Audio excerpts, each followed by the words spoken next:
आज मांडवगण फराटा येथे रक्तदान शिबिराचा उपक्रम आहे. तो उपक्रम दरवर्षीप्रमाणे कसा साजरा करण्यात येतो त्याबद्दल आपण या प्रतिष्ठानचे कार्यकर्ते व अध्यक्ष जे आहेत त्यांना आपण त्यांच्याकडून माहिती घेऊया. नमस्कार. या ठिकाणी छत्रपती शंभूराजे प्रतिष्ठान यांच्या माध्यमातून दरवर्षी 26 जानेवारी आणि 15 ऑगस्ट या दोन दिवशी आपण दरवर्षी रक्तदान शिबिर माऊली मंदिर मांडवगण फराटा या ठिकाणी आयोजित करत असतो. तरी या रक्तदान शिबिराच्यामध्ये अतिशय उत्स्फूर्त असा प्रतिसाद रक्तदाते देत असतात.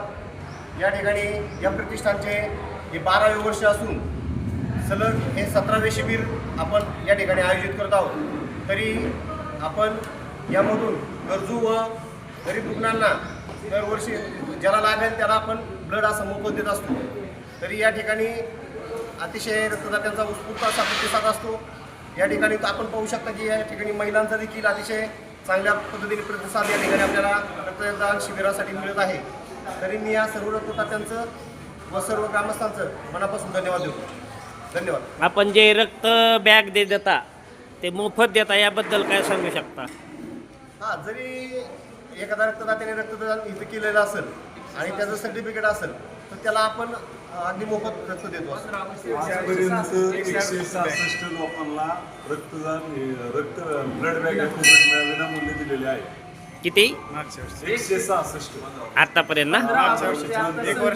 एका वर्षामध्ये 6 महिने.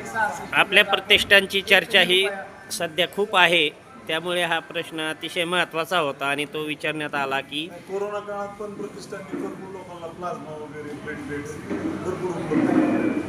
आणि जर एखाद्या व्यक्तीने रक्तदान नाही केलं त्यालाही देता का? हा अतिशय महत्त्वाचा प्रश्न आहे की मांडवगणच नाही तर इतर गावातील कुठल्याही ठिकाणी पुण्यात असू द्या, दौंड, बारामती सर्वांना ब्लड बॅग देतो. म्हणजे सर्वात महत्त्वाचं अतिशय महत्त्वाचं उद्दिष्ट आपलं की रक्तदान जरी त्या रक्तदात्याने नाही केलं तरीही त्याला ऐनवेळी आपण रक्त पुरवठा करता आणि तो कोणत्याही क्षेत्रातील असो. कुठेही काही एक ज्यांनी आजपर्यंत रक्तदान केले त्यांना रक्त लागलेलंच नाही. म्हणजे आपण जे लोकांना ब्लड बॅग दिल्यात ते विदाऊट डोनरला दिलेले आहे. त्यांचे नातेवाईक असतील, आप्तेष्ट असतील, मित्र असतील, या सर्वांना आपण हा अतिशय महत्त्वाचे उद्देश आहे आपला आणि खूप छान सुंदर कार्य करत आहात आपण.